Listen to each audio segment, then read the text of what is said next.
ഏവർക്കും നമസ്കാരം. Doctor Raju K ബേബിയോടൊപ്പം ഇന്ന് ആയിരിക്കുന്നത് BP യെക്കുറിച്ച് സംസാരിക്കാനാണ്. Blood pressure. നമുക്ക് വിഷയത്തിലേക്ക് കിടക്കാം. അതിനു മുമ്പ് പ്രിയ ഡോക്ടറെ പറ്റി ഒന്നുകൂടി പരിചയപ്പെടുത്താം. നമ്മുടെ കൊട്ടാരക്കരയിൽ പ്രെയർ ക്ലിനിക്ക് എന്ന പേരിൽ സ്വന്തമായി ഒരു ക്ലിനിക്ക് നടത്തിക്കൊണ്ടു പോകുന്ന പ്രിയ ഡോക്ടർ, കൊട്ടാരക്കര തൃക്കണ്ണമംഗൽ ദേശനിവാസികൾക്ക് അങ്ങേയറ്റം ഇഷ്ടപ്പെട്ട ഒരു ഡോക്ടറാണെന്ന് പറയുന്നതിൽ തർക്കമില്ല. അദ്ദേഹത്തിൻ്റെ ക്ലിനിക്കിൻ്റെ പേര് തന്നെ പ്രെയർ ക്ലിനിക്ക് എന്നാണ്. അതായത് രോഗികളെ ശുശ്രൂഷിക്കുന്നതോടൊപ്പം തന്നെ കർത്താവ് യേശു ക്രിസ്തുവിൽ വളരെ അനുഗ്രഹിക്കപ്പെട്ടതായി കർത്താവിനായി ജീവിക്കുകയും അദ്ദേഹത്തിൻ്റെ അടുക്കൽ വരുന്ന രോഗികൾക്ക് വേണ്ടി പ്രത്യേകം കർത്താവിൻ്റെ നാമത്തിൽ പ്രാർത്ഥിച്ച് ആശ്വസിപ്പിച്ച് വളരെ സന്തോഷത്തോടെ സംതൃപ്തിയോടെയാണ് ചികിത്സിച്ച് അദ്ദേഹം മടക്കി അയക്കുന്നത്. ഇന്ന് ഡോക്ടർക്കൊപ്പം ആയിരിക്കുന്നതിൽ ഞാൻ ഏറെ സന്തോഷിക്കുന്നു.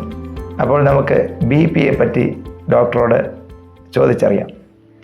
സാറേ, ബ്ലഡ് പ്രഷർ ഉണ്ടാകുവാനുള്ള കാരണങ്ങൾ, അത് വന്നാൽ എന്ത് നമുക്ക് ചെയ്യാൻ പറ്റും എന്നിത്യാദി കാര്യങ്ങളെപ്പറ്റി അറിയാൻ ആഗ്രഹമുണ്ട്. ഈ ബ്ലഡ് പ്രഷർ എന്ന് പറയുന്നത് നമ്മുടെ ഹാർട്ട് പമ്പ് ചെയ്യുന്നത് ബ്ലഡ് രക്തധമനികളിലേക്ക് ഓടിച്ചെല്ലുന്നു. ഓടിച്ചെല്ലുമ്പോൾ ഇതിൻ്റെ ഫോഴ്സ് അതിൻ്റെ വാൾസിൽ എക്സേർട്ട് ചെയ്യുന്നതായിട്ടുള്ള ആ ഒരു പ്രഷറിനെയാണ്, അല്ലെങ്കിൽ ആ ഒരു ഫോഴ്സിനെയാണ് ഈ ബ്ലഡ് പ്രഷർ എന്ന് പറയപ്പെടുന്നത്. ഈ ബ്ലഡ് പ്രഷർ എന്തുകൊണ്ട് വരുന്നു എന്ന് ചോദിച്ചു കഴിഞ്ഞാൽ ആർക്കും അറിഞ്ഞുകൂടാ. ഇത് മിക്കവാറും ഹെറിഡിറ്ററി ആണ്. കാരണം എല്ലാ രോഗങ്ങൾക്കും ഒരു ഹെറിഡിറ്ററി എന്ന് പറയുന്ന ഒരു ആസ്പെക്റ്റ് ഉണ്ട്.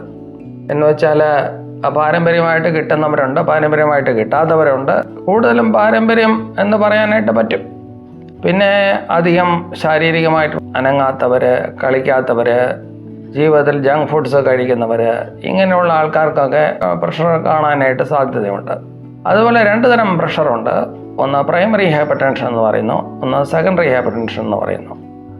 നമ്മളിൽ 90% ആൾക്കാർക്കും ഒരു പ്രായം കഴിഞ്ഞാൽ പ്രൈമറി ഹൈപ്പർ ടെൻഷൻ വരുന്നു.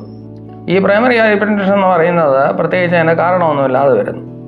എന്നാൽ വേറൊരു ഹൈപ്പർ ടെൻഷനുണ്ട്, അല്ലെങ്കിൽ പ്രഷറുണ്ട്. അതിന് 10% ഉള്ളൂ. അത് മറ്റ് അസുഖങ്ങളുടെ ഒരു ഭാഗമായിട്ട് ഒരു അഡ്രിനൽ ഗ്ലാൻഡ് ട്യൂമർ അല്ലെങ്കിൽ ഹൈപ്പോതൈറോയിഡിസം കൊണ്ട് പ്രഷർ വരാം, ഹൈപ്പർ തൈറോയിഡിസം കൊണ്ട് പ്രഷർ കൂടാം. തൈറോയിഡിൻ്റെ രോഗങ്ങൾ സംബന്ധിച്ച് നമുക്ക് പ്രഷറുകൾ വരാം. അയോർട്ടിക് അന്യൂറിസം കൊണ്ട് പ്രഷർ വരാം. ഇങ്ങനെ പല കാര്യങ്ങൾ കൊണ്ടും നമുക്ക് പ്രഷർ വരാനുള്ള സാധ്യതയുണ്ട്. പക്ഷേ കൂടുതലും 25 വയസ്സാണെങ്കിലും 24 വയസ്സാണെങ്കിലും ഈ നാട്ടിലധികം കാണുന്നത് ഇപ്പോഴും ഹൈ പ്രഷറാണ്. സാധാരണ കാണുന്ന ഈ പ്രഷർ തന്നെയാണ്. ഈ ചിലർ പറയാറുണ്ട് പ്രഷറുള്ളവർ ഉപ്പ് അധികം കഴിക്കരുതെന്ന്. ഉപ്പും പ്രഷറും തമ്മിലുള്ള ബന്ധം എന്താണ്? അതായത് ഇത് അമേരിക്കയിലെ എസ്കിമോസിൻ്റെ ഇടയിൽ പഠിച്ചതായിട്ടുള്ള സമയത്ത് അവർ ഉപ്പ്, ഉണങ്ങിയ ഉപ്പ്, അന്റാർട്ടിക്കയിൽ താമസിക്കുന്നതായിട്ടുള്ള ഈ എസ്കിമോസ് ഒരുപാട് ഉപ്പ്, ഉണങ്ങിയ മീൻ കഴിക്കുന്നുണ്ട്.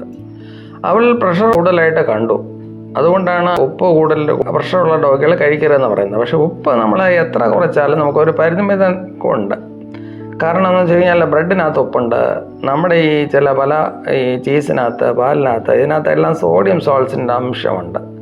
അതുകൊണ്ട് നമ്മൾ ടേബിൾ സോൾട്ട് എന്ന് പറയുന്ന സോഡിയം ക്ലോറൈഡ് ടേബിളിൽ നിന്ന് അവോയ്ഡ് ചെയ്യുക, ഉപ്പ് കുറയ്ക്കുക, കഴിയുന്നത്ര ഉപ്പ് കുറയ്ക്കുക. സോഡിയം ക്ലോറൈഡിൻ്റെ കാര്യം സാറ് പറഞ്ഞു.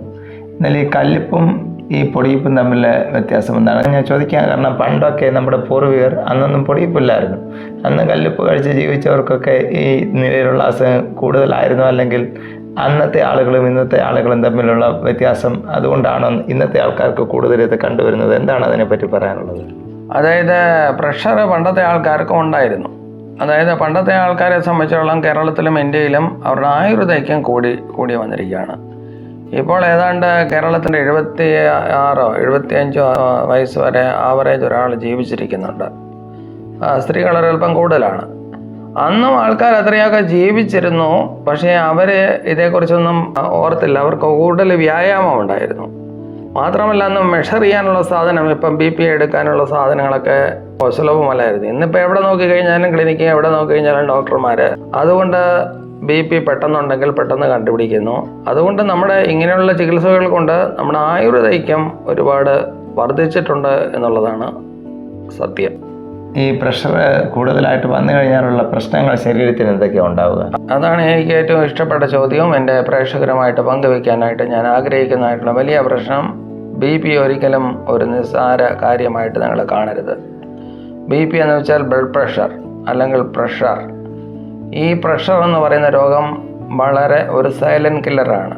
എന്ന് വെച്ച് കഴിഞ്ഞാൽ നിങ്ങളെ നിശബ്ദമായിട്ട് കൊല്ലുന്ന ഒരു രോഗമാണ്. ഈ നിങ്ങളുടെ ഹാർട്ടിന് നമ്മൾ സാധാരണ നമ്മളെ കയ്യിൽ ഒരു സഞ്ചി എടുത്തു പോവുകയാണ്. പക്ഷേ 1 കിലോ ഭാരമുണ്ടെങ്കിൽ 6 കിലോ ഭാരമുള്ള ഒരു സഞ്ചി നമ്മൾ ചുമന്നു കഴിഞ്ഞാൽ എത്ര കൂട്ടം ഭാരം വരും? അതുപോലെയാണ് ഹാർട്ട് പമ്പ് ചെയ്ത് കളയുന്നത്. ഈ പ്രഷർ കൂടിയുള്ള രോഗികൾക്ക് 6 ഇരട്ടി ശക്തിയോടെ ഹാർട്ട് പമ്പ് ചെയ്യേണ്ടി വരും. അപ്പോൾ നിങ്ങളുടെ ഹാർട്ടിനെ ആവശ്യമില്ലാതെ നിങ്ങളുടെ ഹാർട്ടിനെ നിങ്ങൾ വേദനിപ്പിക്കുകയാണ്, അല്ലെങ്കിൽ അതിനെ ഓടിപ്പിക്കുകയാണ്. ഈ ഹാർട്ട് ഒരു ദിവസം അത് തിരിച്ചടിക്കും, അത് ഫെയിലാകും. എത്ര അടി കൊടുത്ത് നീ കുതിരയെ ഓടിച്ചാലും ഒരു സമയം കഴിയുമ്പോൾ കുതിര തളരും എന്ന് പറയുന്നത് പോലെ ഈ കുതിര തളരും, ഈ ഹാർട്ട് തളരും. അതുകൊണ്ടാണ് ഹാർട്ട് അറ്റാക്ക് വരുന്നത്. ഈ ഹാർട്ട് തളർന്നാൽ ഉടനെ ഹാർട്ട് ഫെയിലിയർ വരും. അത് ജീവിതത്തിനെ പിന്നെ പൂർണ്ണമായിട്ട് ബാധിക്കുകയും പിന്നെ ജീവിതം കുളമാകുകയും ചെയ്യും. അത് കാലേക്കുട്ടി ഞാൻ പറയുകയാണ്. കൂടുതലും എങ്ങനെയുള്ള വ്യക്തികളാണ് പ്രഷർ ഉണ്ടാകാൻ സാധ്യത? ഈ പ്രഷർ കൂടുതലുമായിട്ട് കാണുന്നത് നമ്മുടെ ഒരു പ്രായം കഴിഞ്ഞ് കഴിഞ്ഞാൽ പ്രഷർ വരും എന്നുള്ളത് ഒരു സത്യമാണ്. പക്ഷേ എങ്കിലും ഈ സെഡൻറ്ററി ലൈഫ്, ജീവിതത്തിൽ യാതൊരു ജോലിയുമില്ലാതെ വീട്ടിൽ ചുമ്മാ കുത്തിയിരിക്കുക, പുകവലിക്കുക, കൂടുതൽ മാംസം കൂടുതൽ കഴിക്കുക, ഇങ്ങനെ ജങ്ക് ഫുഡ്സ് കൂടുതൽ കഴിക്കുക, ഇങ്ങനെയുള്ള